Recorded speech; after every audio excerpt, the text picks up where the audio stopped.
nganten anyar apa meneh kok ngasih alipe kok ora obah padahal alipe wis kenceng kok ora obah ora iso gagar halo mula alipe kudu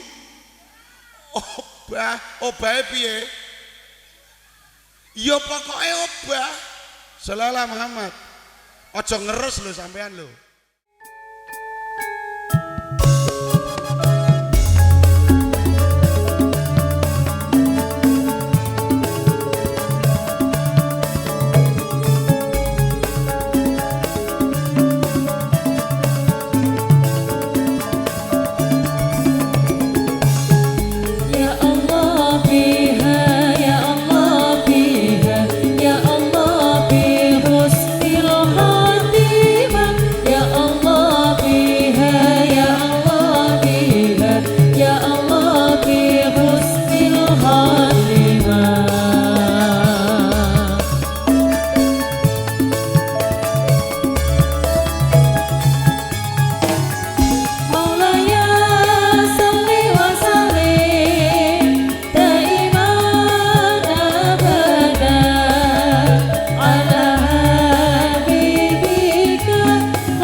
Assalamualaikum warahmatullahi wabarakatuh.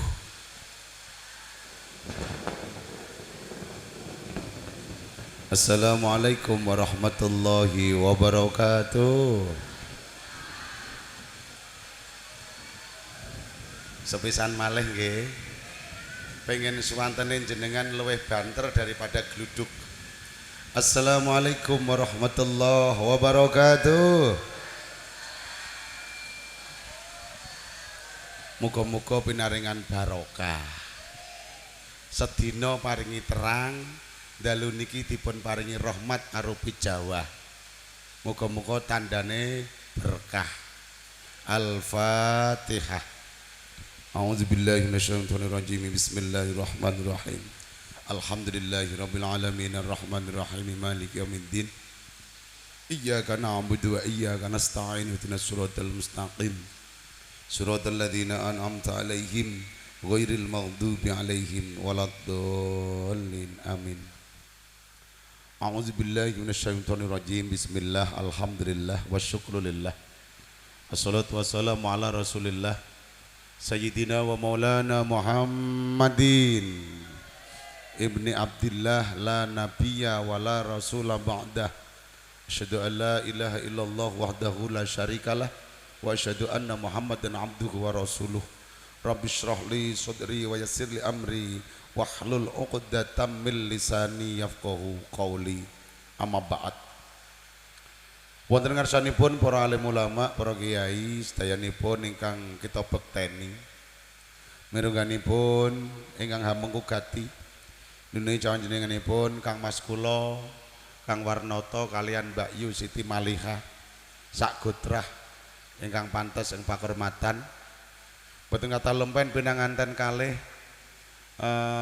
Nimas Ayu Nurul Hidayah S Farmasi nggih, sarjana farmasi nggih, kalian Kes Empu Izzat Firdaus ingkang kita dongaaken sareng-sareng muga-muga anggenipun mulai ambyur wonten madyaning bebrayan pinarengana keluargane keluarga ingkang barokah sakinah mawaddah warahmah. Allahumma lan muga-muga lumeber dumateng keluarga kita sedaya, keluargane tambah tentrem, tambah ayem, barokah umure, barokah rezekine, barokah anak putune, dipun paringi lober rezekine. Allahumma amin ya rabbal alamin. Para rawuh sedaya ingkang pantes ing pakurmatan, alhamdulillahirabbil alamin, kita muji syukur dhateng Gusti Allah. Dalu niki kita saged kepanggih wonten majelis ingkang sae. Saged kepanggih kalih kula kepanggih kalih panjenengan sedaya. Sampun saantawis dangu kula mboten mlebet teng penangkan. Alhamdulillah dalu niki dikersake dening Gusti Allah panggih dhateng panjenengan senajan toh dugine kula mriki penuh dengan perjuangan. Allahumma sholli ala Muhammad. Ngopo kok kula arani penuh dengan perjuangan? Sedina teng Bojo niku terang. Mendekati maghrib jawah. Ba'dal maghrib deres. Kula perjalanan tambah deres. Wis kadung lewat jalur Kaliwungu, arep mlebet tol Kaliwungu, pasar Gladak banjir. Ngene wetan Kaliwungu Sumberjo tambah parah banjiri. Ajeng lewat Robosan jalur Mangkang, exit Mangkal lewat pasar Mangkang, Mangkang banjir. Aduh, lha iki lewat ndi iki? Akhire kula lewat Darupono Ngulon, Kedungsuran, Pongangan, Pelalangan, dugine Magangan, Magangan Ngulon tambah dures mboten karuan. Alhamdulillah ning Gusti Allah ngersake saged mlebet tol exit Pegandon. Alhamdulillah lillahirabbil alamin. Ngantos 2,5 jam kula dugi Penangkan kanthi pinaringan wilujeng kepanggih kalih jenengan sedaya niki sedaya merga dongane panjenengan sedaya saged pinanggih kanthi bagas waras. Allahumma amin ya rabbal alamin. Allahumma sholli ala Muhammad. Niki jenengan ora usah gawe kolam iwak, wis ana kolam alami.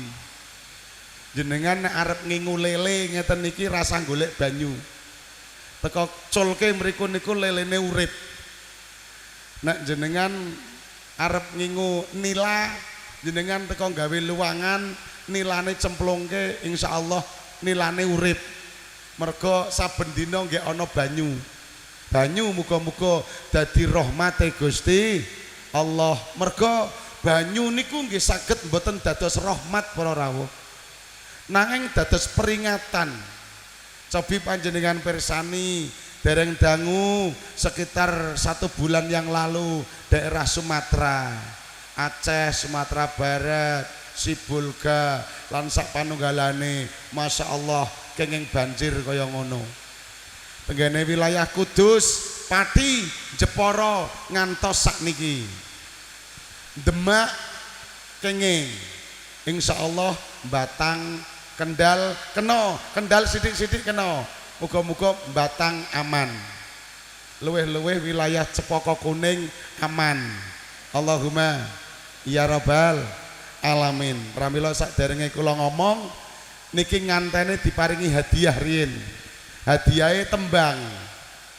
Hadiahe napa? Tembang. Dongane mangke nek pun rampungan. Kalian kanca-kanca Labaika kita kasih tembang yang berjudul Ikan Dalam Kolam. Shallallahu Muhammad. Ben rada anget karo ngenteni tumpangan kursi menawa ana. Ya mbok menawa ning Mbak Yune dhewe ora dikai, aku ya meneng wae. Lamun pengen ngombe banyu udan ya akeh. Alhamdulillah. Ayo cok ikan dalam kolam dikai dhisik. Shallallahu Muhammad.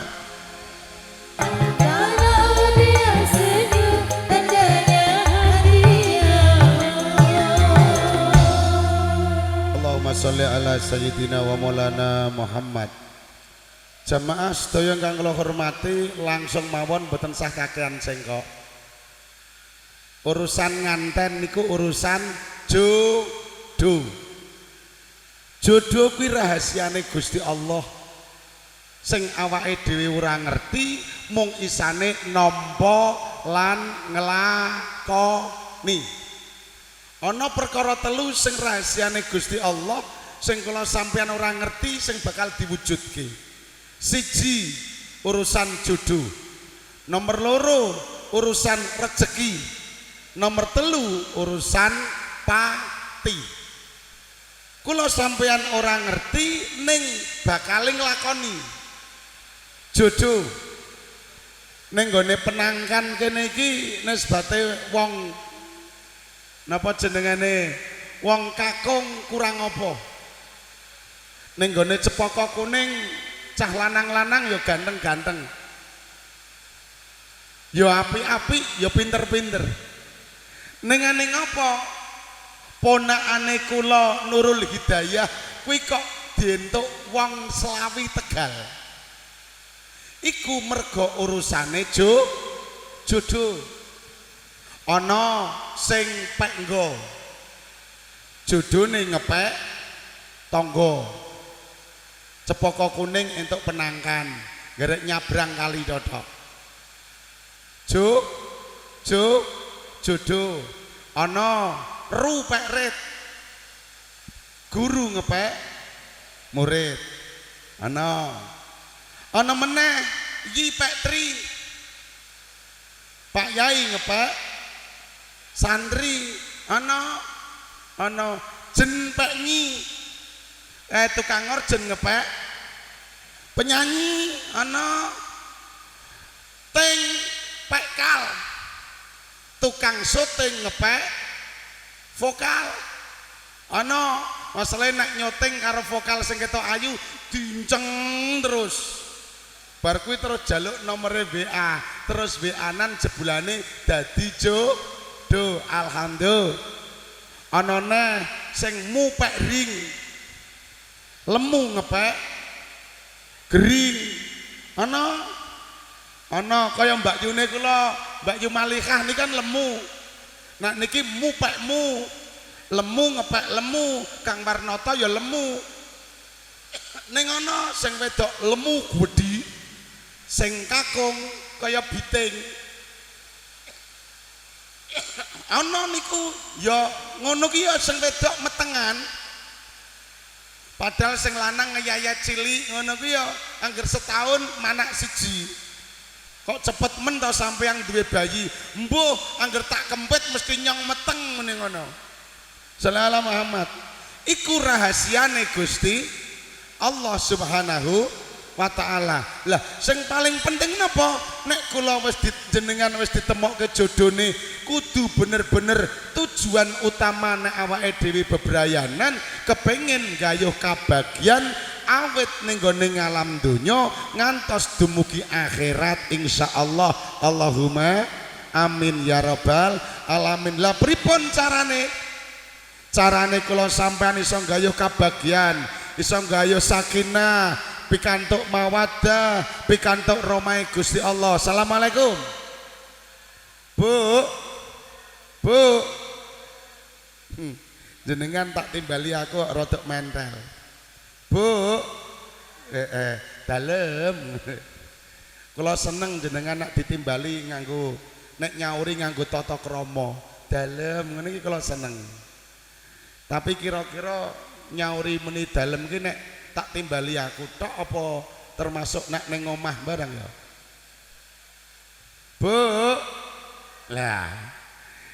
Jenengan nyauri dalem nek digawe-gawe ngoten niku ben ketok ayu ngono ya. Ki kira-kira jenengan nek ditimbali garwane teng griya pripun nek nyauri? Hah?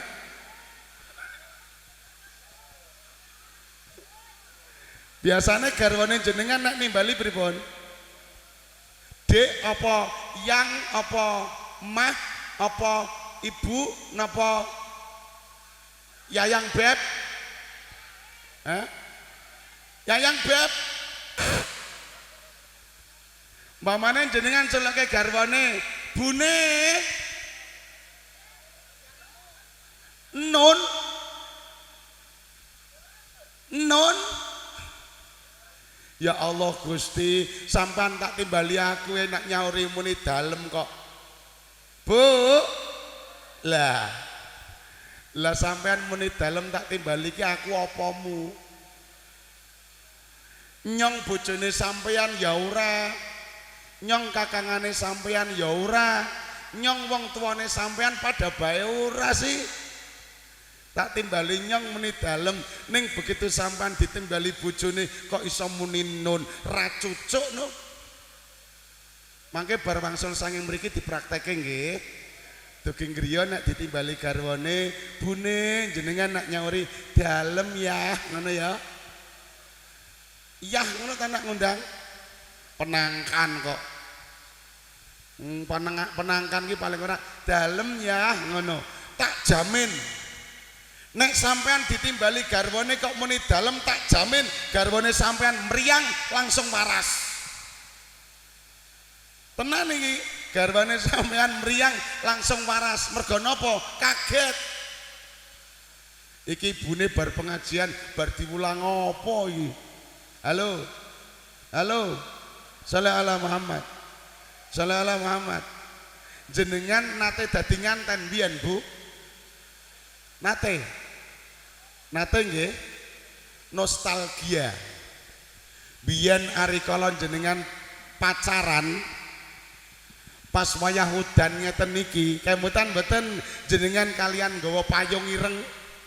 Biyen kan urung ana payung kembang-kembang ngeten niki, payunge kan warnane ireng nika ta burung. Jenengan pacaran mlaku bareng karo anune calon pakne anak-anak niku, jenengan payungan bareng jenengan karo nyanyi yang hujan turun di bawah payung hitam ku berlindung basah hati ini basah tubuh ini mari bung rebut kembali. Ayo bener toh? Kemutan jenengan ari kala jenengan wis dilamar wis diijab kabulake sampun wancine pinanganten kakung kalian pinanganten putri dipun temokake. Sing putri ngenteni ning nggon ngarep dekorasi, sing kakung mlaku saka omahe tangga. Diring cantang balung, diring karo tangga teparo karo keluarga nganten kakung mlaku alon-alon karo nggocaki suruh. Nggih. Nak mriki tasih usum. Sing putri yang nggocaki suruh, sing kakung yang nggocaki suruh meh diopo iki suruh mlaku alon-alon karo jenengan biasane diiringi musike musik Jawa kemutan mboten apa musike nganten temon musike pripun munine pripun kelingan sampean ning nong gung ning nong gung ning nong ning gung Pak Bayan sego jagung ora doyan iwak pitik enake ketiban dingklek aduh mae kamu tanra sampean ra cobi karo mengingat nostalgia jenengan dadi nganten biyen ben tambah sayang karo garwane ya.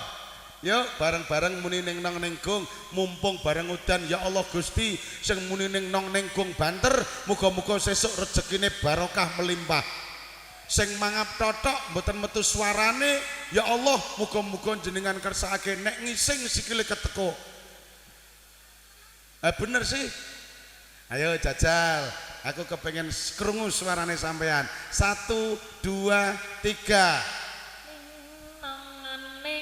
gung Pak Bayan sego jagung ora doyan iwak pitik enake ketiban dingklek aduh mae alhamdulillah sing sapa wae kepengen gayuh katentreman kepengen gayuh kabagyan embuh niku acara barang-berayan ambyur wana ing madyaning bebrayan membangun hidup berumah tangga entah itu hidup di masyarakat entah itu hidup di atas dunia di atas bumi pertiwi ini nek pancen kepengin gayuh kabagyan sing hakiki aja sampai ninggal ning nong ning gung wong Jawa ki pituture penak wis wancine wong anten loro kakung lan panten putri kudu pertama kudu ngeningke rasa ngeningke ati nata niat sallallahu Muhammad niat kudu bener-bener muncul saka hati kudu dienengke aku nisbate empu Izzat Firdaus seneng karo Nurul Hidayah kuwi sing disenengi kira-kira apane halo sing paling disenengi kira-kira apane halo ora mergo nyawang ayune tok ora mergo nyawang penampilane tok ning kudu eneng berdasarkan hati karena melihat akhlaknya melihat perilakunya melihat adabnya insyaallah wajah itu akan tampak cantik insyaallah Allahumma nomor 1 kudu eneng atine nomor 2 kudu enong pikirane sallallahu Muhammad awake dhewe diperintah karo Gusti Allah urip ning gone dhuwure bumi dikai aturan karo Gusti Allah sing sapa wonge kepengin gayuh kebahagiaan sing pengen tak kai kebahagiaan Gusti Allah ngeki ning nong ning gung yuk hubungane awake dhewe ning gone Gusti Allah bener-bener dinengke dienongke sehingga saged manjing ning Gusti Allah kang maha Gusti Allah kang maha agung sesuai kalian dawe Kanjeng Nabi Muhammad sallallahu alaihi wasallam nawiru manazilakum bisolati watila watil Quran. Assalamualaikum. Padangano omahmu padangano atimu padangano panggonanmu nganggo salat lan maca Al-Qur'an mergo salat iku wujud saking ning nong ning gung manembahi kawula ning Gusti kang Maha Agung sesuai janjine Gusti Allah, hayya 'alas shalah hayya 'alal falah. Sholli ala Muhammad. Hayya 'alas shalah, ayo kawulaku do nyambung marang ingsun, do nepung marang ingsun, ayo do nyedak marang ingsun. Hayya 'alal falah, ayo awakmu bakal tak kei kebahagiaan, bahagia donya, bahagia akhirat. Pramila nek wong dadi nganten bangun rumah tangga, termasuk sing nganten kawak-kawak kepengin mujudke sakinah mawaddah warahmah, nomor siji salat hubungan ning gone Gusti Allah tansah dijaga, insyaallah bakal dikai kebahagiaan. Allahumma amin ya rabbal alamin. Oke, karang iki ngantene nggih seneng-seneng wayah udan. Nganten iki nek wayah udan seneng-senengane udan-udanan. Muga-muga cepet dadi karo Labaika dikai hadiah lagu meneh. Lagune dangdut napa kasidah? Hah? Qasibah apa dangdut? Sing sebelah kene dangdut napa qasidah? Qasidah. Sing mriki dangdut. Arang sampean mau dangdut wis dituruti, saiki gentenen nuruti kono. Lagune qasidah, judulnya pengantin baru. Aduh senangnya pengantin baru. Oke, bersama Labaika kula didongake suarane muga-muga kuat, nembe rada terganggu niki suarane. Shallallahu alaihi Muhammad.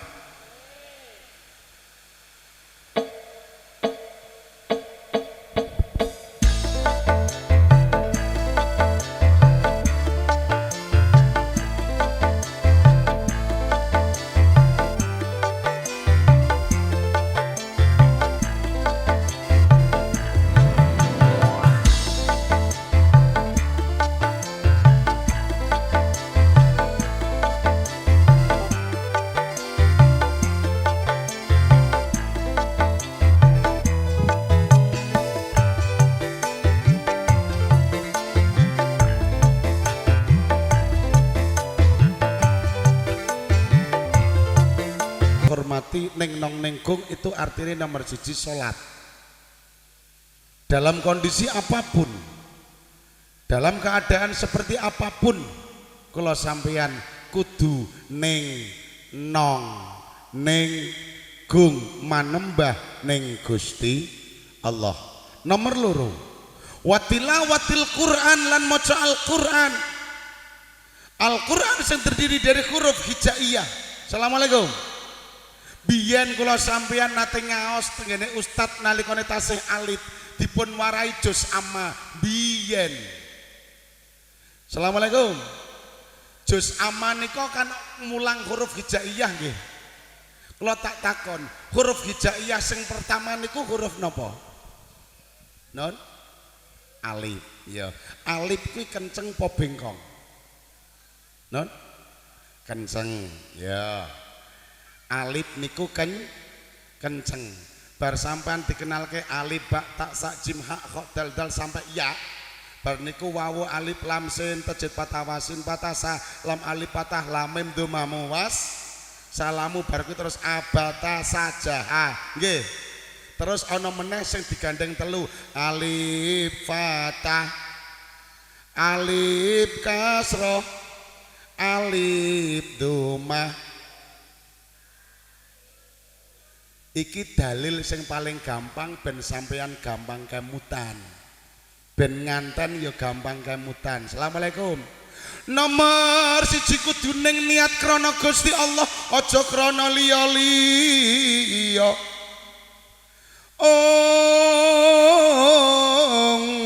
Nek niate mergo rupa kuwi isane muspra, ketok ayu mergo urung dadi bojone.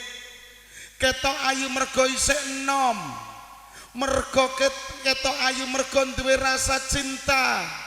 Tapi nek wis dadi bojone wajah cantik kuwi padha wae. Halo, wis weruh asline, weruh turune, weruh ngoroke, weruh ngecase, kadang-kadang weruh ngisinge. Halo. Makan itu cantik karena tampan dan cantik tidak bisa menjadi jaminan untuk mewujudkan keluarga yang sakinah mawaddah warahmah. Nomor siji kudu krono alif. Alif kuwi siji wa ilahukum ilahu wahid krono Gusti Allah. Sholli ala Muhammad. Sebab cantik atau tampan itu relatif. Sampeyan nyawang kula sing ngomong, sampean mesti muni Pak Yaine ganteng. Sebab nopo sampean muni kula ganteng? Mergo kula sanes bojone sampeyan. Halo. Biyen sampean nggih pacaran nek ngalem garwane sampean kaya ngopo? Wah, Mbak Yu kula Siti Malihah nek ngalem Kang Warnata, wah sundul langit. Semono uga Kang Warnata nek ngayem Mbak Yu Siti Malihah ning gone Kranggan Tresana kono, wah nek ngalem sundul langit. Oh, Malihah. Kaulah bidadariku. Kaulah yang bisa menggoncangkan jiwaku. Hanya engkau yang bersemayam dalam hatiku. Oh, Malihah. Tidak ada wanita lain yang bisa menggoda aku kecuali engkau Malihah. Biyen saiki takonano, kira-kira Kang Warnata tahu ngalem Mbak Malihah apa ora? Halo. Sampeyan calon bojone biyen pada baik. Oh, Ngatiyah. Ana sing jenengane Ngatiyah? Ora ana, penangkan kok Ngatiyah. Oh, Marfuah. Marfuah ya ora ana. Ora ana penangkan kok Marfuah. Oh, Marfuah, hanya engkau idolaku. Biyen bar sampean wis dadi bojone, tahu dialem bojone sampean. Bu, kau tercantik di dunia. Nate, Bu. Belas. Sampean ngalem garwane sampean ya ora tahu. Biyen gek urung dadi bojone, engkaulah Arjunaku. Engkaulah segalanya bagiku, kuserahkan jiwa ragaku hanya untukmu. Aku takkan pernah menduakanmu. Pret. Saiki tahu sampean ngalem bojone sampean. Ya. Ya. Aku tetap mencintaimu ya. Nate sampean. Belas. Wis tuwek. Sallallahu Muhammad. Mula nomor siji kudu krana Gusti Allah, sebab sing menemokke jodoh kuwi Gusti Allah. Assalamualaikum. Lah watilawatil Quran supaya huruf hijaiyah, huruf Al-Qur'an sing diwulai sangka alif kuwi iso muni niku kudu diparingi harokat. Yuk ngaji sithik-sithik ben ana ilmune. Assalamualaikum. Harokat ki maknane apa? Maknane harokat niku napa? Obah. Napa? Harokat kuwi maknane obah. Obah kuwi bergerak.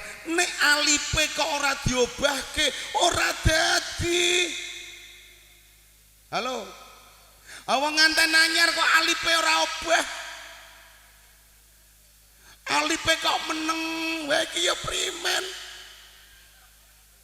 Halo. Loh, iki tenan nganten anyar apa meneh kok ngasih alife kok ora obah. Padahal alife wis kenceng kok ora obah, ora iso. Gagar. Halo. Mula alife kudu obah. Obahe piye? Ya pokoke obah. Sallallahu Muhammad. Aja ngeres lho sampean lho. Niate awake dhewe kuwi kudu obah. Mula Al-Qur'an supaya nek iso diwaca kudu dikai harokat. Harokat maknane obah.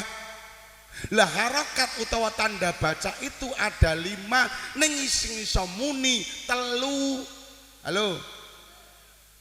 tanda baca itu ada 5, tapi sing iso muni 3 fathah kasroh dumah, sing loro sukun karo tasdid kuwi ora iso muni. Sallallahu Muhammad. Alif fathah fathah, alif kasroh, alif domah, alif sukun. Ayo piye? Alif sukun, alif sukun, jajal. Alif sukun ora iso muni. Sing iso muni mung 3. Alif fathah, alif kasroh, alif domah. Firdaus. Wis saiki dadi ponakanku, Dos. Dadi aku wani alam-alaman mbek awakmu. Nek alifmu wis kenceng kuwi kudu diobahke, Dos. Supaya nek iso obah nomor 1 kudu nganggo fathah. Napa? Nganggo fathah artinya apa? Artinya fathah apa? Artinya fathah itu adalah pembuka. Nomor 1 kudu dibuka dhisik. Lah wis kenceng kok ora dibuka. Ya percuma. Halo. Wis krana Gusti Allah, niate wis krana Gusti Allah. Gusti Allah ngutus Rasulullah nyai resep, nyai aturan supaya kowe nggaya ketentreman, supaya nggaya kebahagiaan. Ya kudu mau buka apa buku panduane utama ya kuwi Al-Qur'an mau buka. Nek ora mbok buka ya ora weruh. Halo. Orang ngandel takono Firdaus. Wis kenceng kok, wis obah kok ora dibuka. Ya apalakanya segadul-gadul. Halo. Sallallahu Muhammad.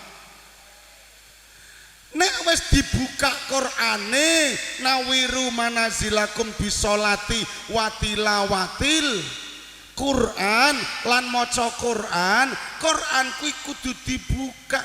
Nek wis dibuka diwaca, nek diwaca dingerteni isine terus dilakoni, insyaallah barokah. Mula berharokat fathah alif kasrah i. Halo. Harokat kasroh ki manggone ning dhuwur apa ning ngisor? Ning ngisor. Nek bahasa Indonesia menjadi tanda seru atau tanda perintah, titike ning ngisor. Mula Dos Firdaus, nek alifmu wis kenceng, wis obah, syaratnya nomor 1 kudu dibuka. Nek wis dibuka kudu tancepke medun. Alif kasroh. Ayo bareng-bareng. Nek alif fathah, alif kasroh. Ayo sing didriji diangkat. 1, 2, 3. Alif fathah, alif kasroh, ikan medun. Iki lho. Halo. Kok sampean ngiki kowe napa ta? Iki terus WA bojone ngetara iki. Langsung klotik-klotik WA bojone, "Ya, aku sekedar pulang ya." Sallallahu Muhammad. Mboten urusan niku dok, karena percintaan itu ada 2. 1 percintaan hamba sama Allah, nomor 2 percintaan antara manusia. Kuwi kudu ditancepke medun alif kasroh i. Nek ora tancepke medun ora iso dadi. Halo. Sallallahu Muhammad. Apa sing ditancepke medun? Sebab alif kasroh itu adalah menunjukkan perintah, tanda seru, perintah saka nggone Gusti Allah kon nglakoni syariate Gusti Allah. Boro-boro saiki arep nglakoni isine Quran, wong zaman akhir do sinau Quran wis mulai do wegah. Penangkan aman, cedak cepaka kuning nggone almarhum Mbah Yai Nurzen. Halo. Nah, Mbak Yu kula Siti Malikah yo santri kono. Nomor 1 salat. Lah boro-boro saiki arep mentingke salat, saiki wis mulai do kalah karo urusan weteng. Nek wis kadung kantem karo urusan weteng, urusan Allahu Akbar, hayya 'alas shalah wis mulai do budek. Rada sengak aku. Mumpung udan no. Assalamualaikum.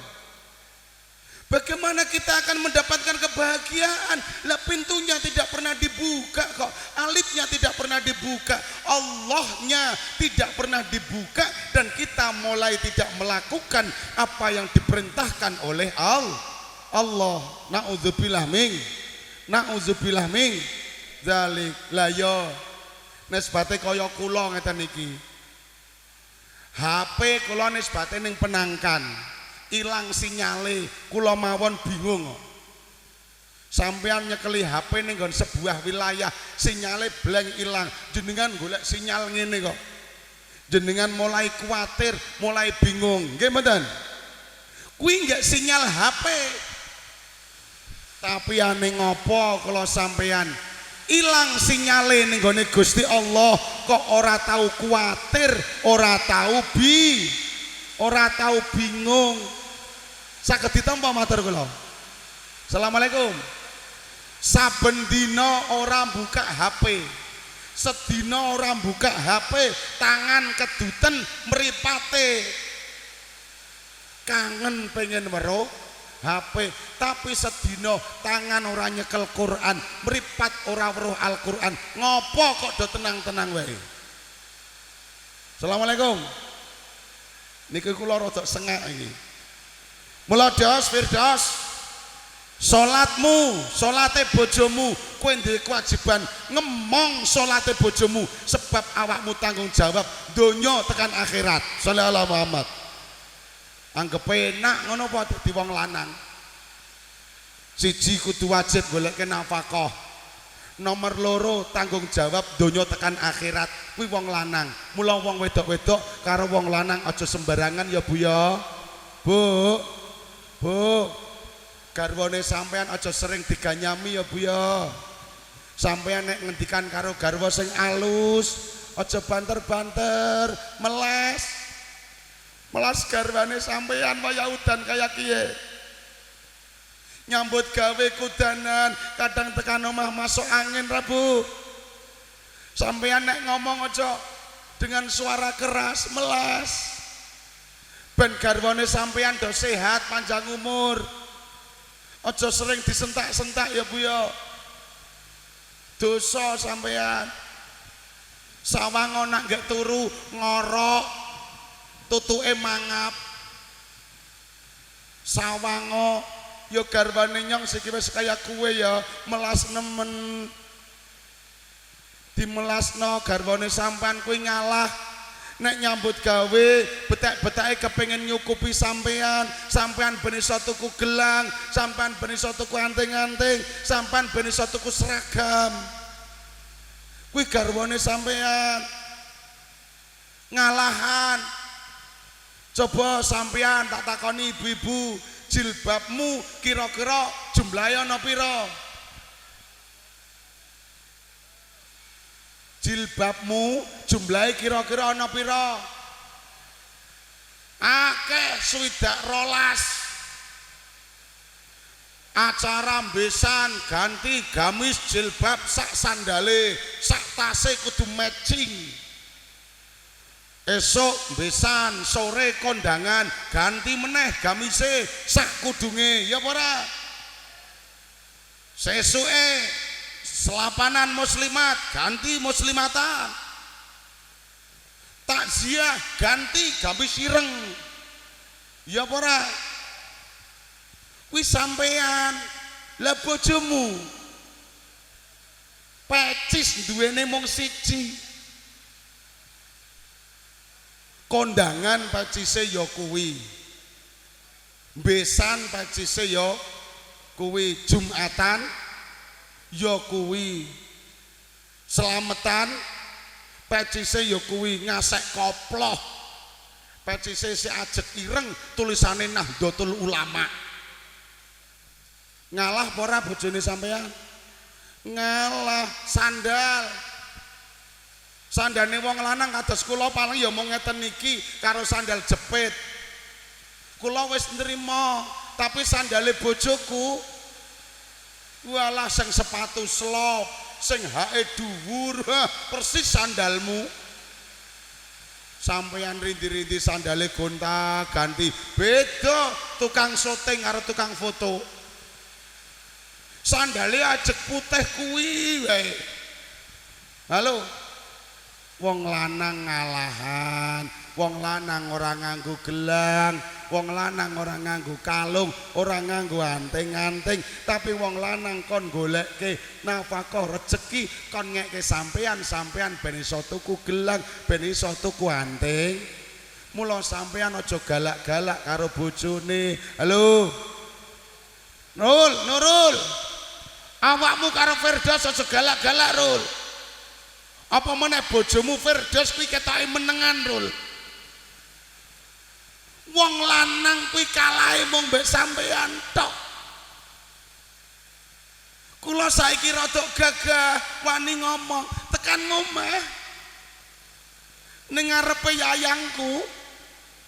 Ayo kula tetep nglemperek edian kok. Wani mbek sampean.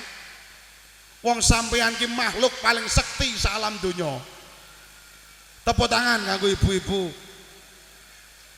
Ora paling sekti piye sampean? Sampean iso mateni barang urip, iso nguripke barang mati kok. Hah? Sampean kuwi iso nguripke barang mati, iso mateni barang orang ngandel jajal.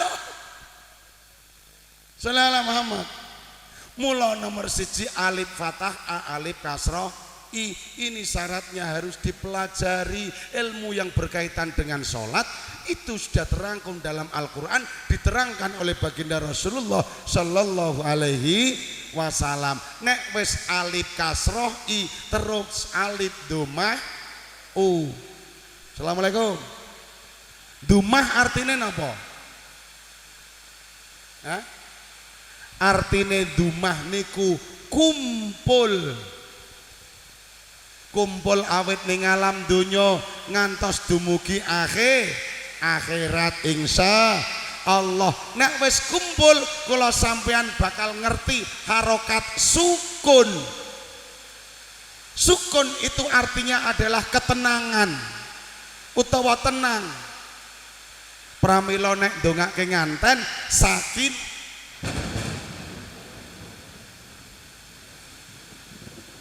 piye? Nek krungu bledek pripun sampean? Subhanaman yusabbihur ra'du wal malaikatu min khifatih. Kulinake selirap otomatis muni Sallallahu Muhammad. Aman insyaallah aman. Sukun artine anteng akan mendapatkan kedamaian. Nek wis dibuka dilakoni terus artinya kumpule awake dhewe ning Gusti Allah, kumpule keluarga, kumpul ning donya tekan swarga, insya Allah mendapatkan kedamaian. Dan disitulah kita tahu fungsinya daripada tasdid, menyatukan dua huruf menjadi satu, dua hati menjadi satu, hatinya Firdaus dengan hatinya Nurul Hidayah bisa menjadi satu insya Allah. Allahumma amin ya robbal alamin. Pramila bersama Labaika kita kasih lagu lagi. Judulnya apa Mun? Sing dua hati menjadi satu apa judulnya? Apa? Hah? Cintai aku karena Allah. Ya wis sallallahu Muhammad. Na na na na na na na. Bar iki dolalan wayang. Gawe nyaranani anak siji tok. Sallallahu Muhammad.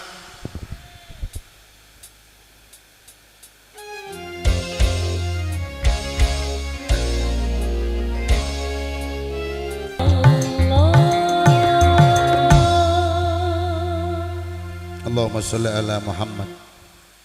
pramila kacarita leka semono ana ing jagat pewayangan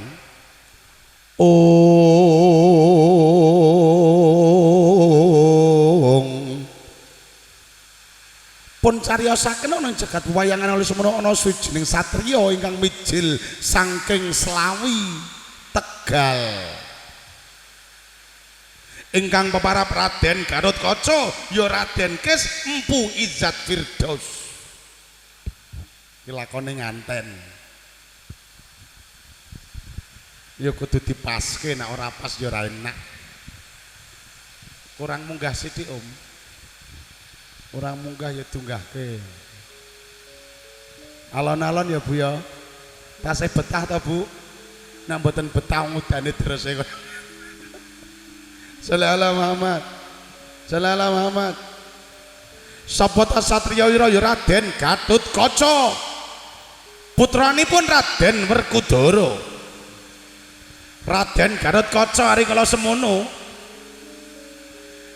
gandrung wuyung kula cinta setengah mati kalian Dewi Madendawati ingkang minangka titisanipun Dewi Widyawati ingkang mijil saking penangkan alias Nurul Hidayah sarjana farmasi putranipun Raden Warnata alias Werkudara yo wong tuan rumah ya tak contohke apik ya Bu ya Sallallahu Muhammad Raden Gatotkaca ngertos saranane kangge nglamar Dewi Madendawati Raden Gatotkaca kedah saged mujudke Jamus Kalimasada ingkang kagem sarana nglamar Dewi Madendawati utawa Dewi Nurul Hidayah. Mabur sang Raden Gatotkaca goleki Jamus Kalimasada bablas tekan nggone si benda mondok ning kono. Bablas meneh ngalor melayu ngetan mandek ning Pekalongan ning gone Wanapringga tekan gone Wanapringga balik meneh ngalor mandek ning gone Cepaka Kuning ning gone sedulurku lanang ning gone Gus Toha mau muni arep rene jebulane acara dhewe ya mau telepon-teleponan karo nyong mau sih muga-muga Gus Toha sehat neraske perjuangannya abahe muga-muga pinaringan sehat barokah umur nika babak-babake lek paringi mari Allahumma bolone nyong nika Sallallahu Muhammad mabur tekan Cepaka Kuning goleki Sekar jae goleki Jamus Kalimasada bablas ning gone negara Ngamarta nembung Jamus Kalimasada ger Raden Gatotkaca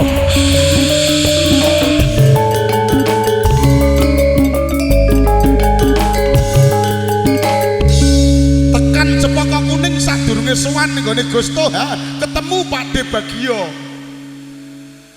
kaya nggawa seragam banser ning mburi wonge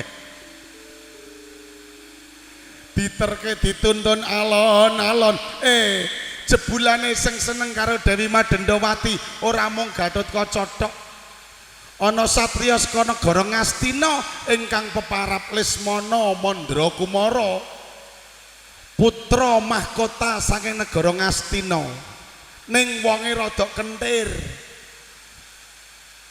ning nggon kono ya pengen ngampil Jamus Kalimasada akhirnya Jamus Kalimasada gawe rebutan ana ing kono Lesmana Mandrakumara direwangi karo Sata Kurawa sing jumlahe 100 Gatotkaca direwangi dening Anoman Kethek Putih ger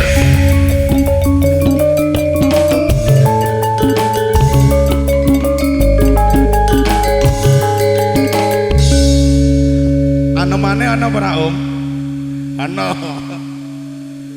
angger teko muni wae anomane katut ora iki Anoman kethek Bu ketoke kethek tapi atine putih manggone ning Kendali Sada kendali kuwi tali sada kuwi syahadat. Shallallahu Muhammad. Lesmana Mandra Kumara direwangi karo buta, direwangi karo Sata Kurawa preman-preman do ngewangi kabeh. Ning Gatotkaca sing ngewangi pandhita, sing ngewangi satriya dongane ulama, dongane kiai, dongane ustad. Kok Sata Kurawa karo Anoman kalah sanalika. Wah! Ya.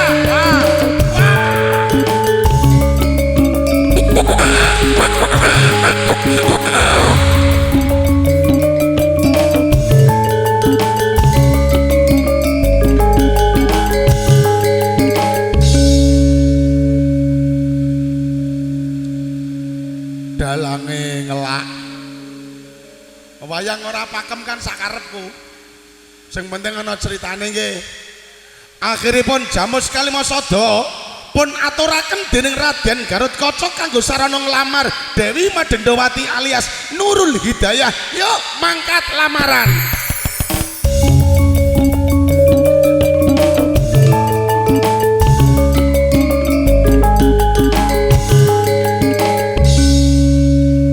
Goncang kanjeng langit kelap-kelap katon lir kencanging alis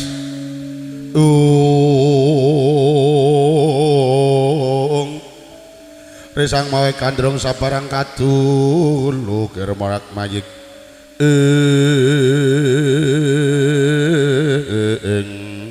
sumur ping sang yang harga gemanto sing dalu jering rati tere wonten wijine carita hanemung sang yang putra Candra jebudul sang pratawa merbawani jagat. Wes lancene pengajian jam 11. Mula wes lancene jemudul gara-gara.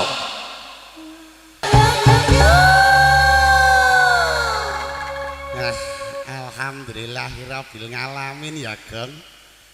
Awake dhewe tekan penangkan barokah awit mau ngasek saiki urung diparingi mandeg ya, Gong. Kuwi nandhake nek barokah tenan, Reng. Alhamdulillah Kang Warnata lek mantu paringi barokah. Anak siji saiki wis duwe anak loro, Reng. Alhamdulillah. Didongake wong sakmene kae barang ya, Gong. Ha iya, dongake wong sakmene kae. Wah, tapi iki bengi iki rada terkesan lho, Reng. Terkesan bab apa, Gong? Wah, bapak iki nek maringi ular-ular iki cekak tur aos.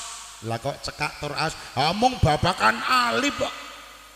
Alif fataah, alif kasroi, alif dhammah. Ning senajan kaya ngono kuwi nek diterapke tenan ning nggon penguripan mbangun rumah tangga, wah insyaallah barokah, Reng. Aku dhewe mraktekke kuwi ya, Reng. Aku ya mraktekke kok, Gong. Lah kowe entuk ilmu saka nggone sapa kuwi? Sing marahi aku Kak Pakde Bagio. Oh sing marahi kowe Pakde Bagio ta. Wah iya, alhamdulillah nalikane Pakde Bagio dolan ning Bojo mbiyen karo Gus Toha. Tak critani aku ora ngandel. Aku pertama kali dolan dhisik ning pondok ning Cepaka Kuning. Mulih saka pondok jam 11 bengi. Aku tekan Bojo kuwi jam 12 kurang seprapat. Mung 45 menit. Pakde Bagio karo Gus Toha tak telepon ra percaya. Mosok Cepaka Kuning tekan Bojo 45 menit mokal. Terus tak video call aku nggih jajan sego goreng ning Bojo. Aku dhewe ora ngerti padahal mlakune ora iso banter. Paling banter 70 km per jam palaning tol. Pas waktu semono aku nyopir dhewe karo koncoku Semarang. Alhamdulillah malam Ramadan Pakde Bagio karo Gus Toha dolan nggonku nggawa penter abang biyen kaya Pak Dia. Panter tua mbiyen kaya abang aku sik kalingan. Alhamdulillah balik saka nggonku padha jam 11 bengi. Pasar kewan gek ditutup di portal mergo wayah lockdown biyen kae, wayah corona. Lho ngono denen ngrasake dhewe saka Bojo tekan Cepaka Kuning tekan pondok kuwi ya 45 menit. Wis tekan pondok kuwi sing ngeburke sapa? Mergo apa? Diwangi karo Raden Gatut. Iso mabur tanpa lar, mletik tanpa sutang. Ning nek dibaleni meneh ya ora iso, Pakde. Iki nyong bae mau setengah 7 tekan kene jam 09.00, rong jam setengah kon 45 menit. Ayo ora bisa kon baleni meneh. Wong biyen ke pokoke mbuh ora ngerti kok. Selalah Muhammad. Wah, iki awake dhewe iki delengke karo wong tuwa mulakno nek wong bobojuan ki aja mung ndelok rupa, Reng. Kowe barang kuwi tak dongake muga-muga entuk jodoh sing apik. Lah bojomu sing anane nindi, Reng? Bojoku sing biyen minggat tok, Gong. Lah kok iso minggat? Ya kecantol karo wong lanang liya. Wong ndi ki? Ora ngerti wong ndi, sing jelas wong tukang syuting. Tukang syuting, heeh, dinceng terus kok. Karo dikirimi WA, akhirnya abot ngebotke tukang syuting daripada aku. Lah kowe tukang apa? Aku tukang son. Wah, belone dhewe. Wis ora apa-apa, wis tak culke tak ikhlaske wong wedok ora mung siji tok. Lah kowe pengen prawan poronda, ya kadang aku duduk ya pengen rondo to Gong, rasah nyak-nyakan. Ya wis muga-muga tak dongake entuk rondo kempling anak 7.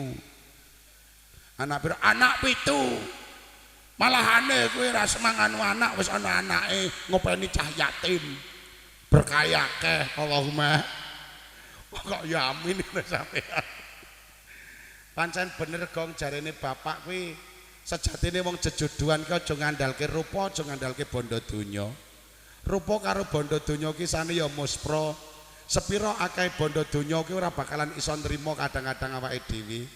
Pengen 1 juta dikai 1 juta ya kadang-kadang iso nrimo tapi ora puas. Pengen 5 juta dikai 5 juta kadang puas tapi nek dermake kadang-kadang ya salah. Nek orang hati-hati tenan lho Gong. Heeh ya Reng. Ayo. Mula jarene wong kono mbiyen kan gegaraning wong akrami dudu bondo dudu rupa. Kai bawa Jawa mboten. Paringi mboten. Paringi gegaraning wong akrami ngoten niku to. Dudu bondo dudu rupa. Among hati pawitatne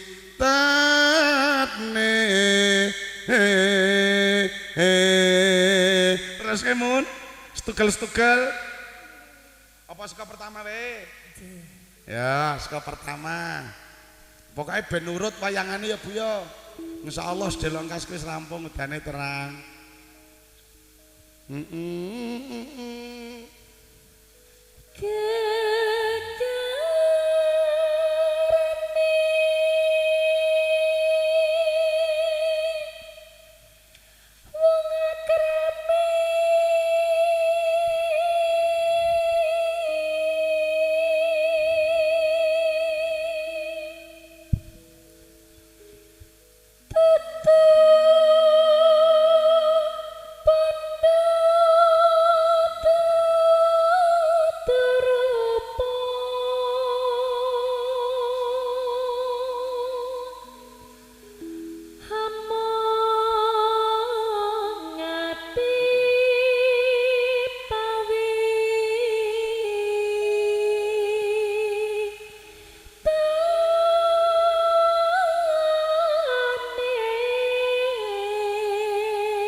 luput pisan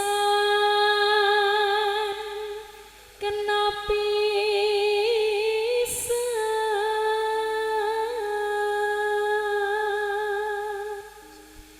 yen gampang luwih gampang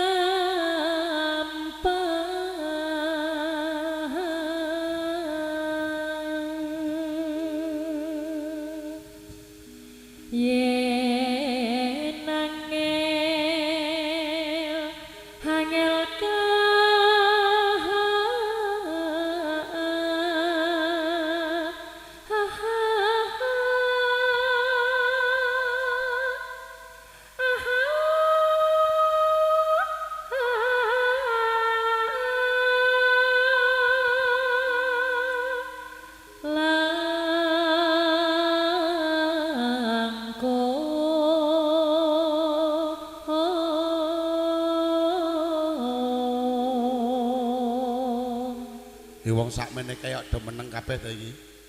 Ngantuk. Ngantuk dereng. Mbok ngantuk. Nek ngantuk tak kai dongane gelem. Ayo donekke dongane ngantuk. Ayo muni bismillahirrahmanirrahim. Bismika. Allahumma. Wa bismika. Amut mun niku dongane ngantuk.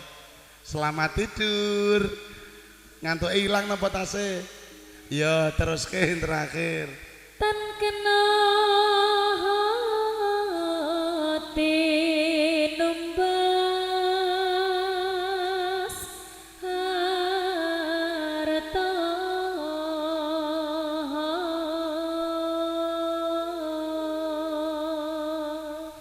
niki dibacotke tembang Jawa napa mboten? Non? Langsung tembang Jawa. Oh ya ora ketang siji nggih. Oke, dadi ati, atine Firdaus karo atine Nurul Hidayah muga-muga manunggal dadi siji yuk. Dados dadi ati ora ketang mung sak jlirapan.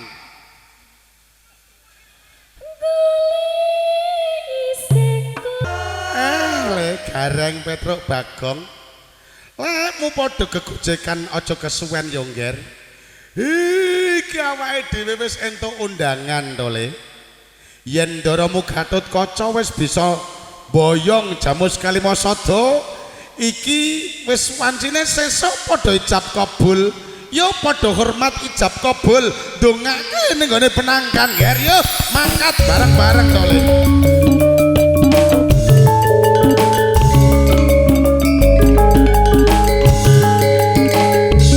Kocap kacarita regilipun Raden Gatotkaca sampun manggihaken Jamus Kalimasada utawa linambaran jimat kalimat syahadat. Sampun dhaup kalian sang Raden Gatotkaca alias Kis Empu Izzat Firdaus kanthi lancar lan barokah didongakake wong sakmene kae. Yo mangkat bareng-bareng ndongaake, Jar.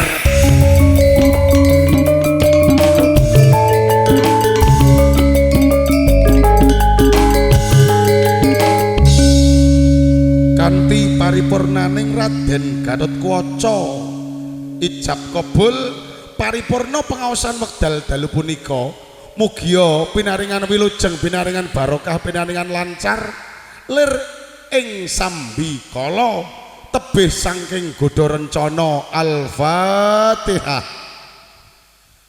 Alhamdulillahirabbil alamin arrahmanir rahim maliki yaumiddin iyyaka na'budu wa iyyaka nasta'in ihdinas siratal mustaqim Suratul ladzina an'amta 'alaihim ghairil maghdubi 'alaihim waladdallin amin. Allahumma shalli ala sayyidina Muhammad wa ala ali sayyidina Muhammad sayyidil awwalin akhirin wa sallim radhiyallahu tabaraka wa ta'ala an sahabati Rasulillah ajmain. Alhamdulillahirabbil alamin.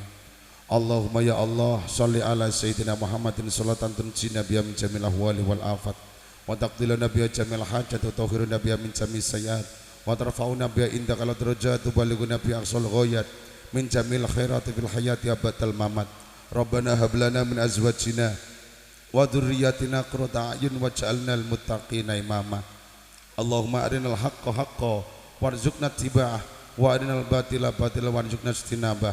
Allahumma alif bainahuma kama alafta baina sayyidina Adam wa ummina Hawa wa alif bainahuma ya Allah kama alafta baina sayyidina Muhammadin sallallahu alaihi wasallam wa Khadijatal kubra. Allahumma arzuqna warzuqhuma arzaqan wasi'an tayyiban mubarakan makbulan wa sahlan min ghairi ta'abin wala dhairin wala masyaqqah birahmatika ya arhamar rahimin. Rabbana atina fid dunya hasanah wa fil akhirati hasanah wa qina adzabannar. Wa sallallahu ala sayyidina Muhammadin nabil ummi wa ala alihi wa sahbihi baraka wa salama bi fadli subhana rabbika rabbil izzati amma yasifun wa salamun al mursalin walhamdulillahi rabbil alamin. Al-Fatihah.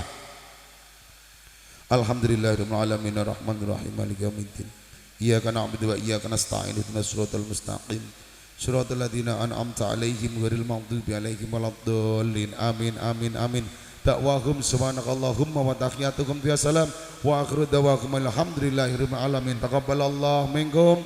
Makaten jamaah kula matur kathah lepate nyuwun lumunun samudra pangesama kula akhiri wallahul muwaffiq ila aqwamit thoriq. Assalamualaikum warahmatullahi wabarakatuh.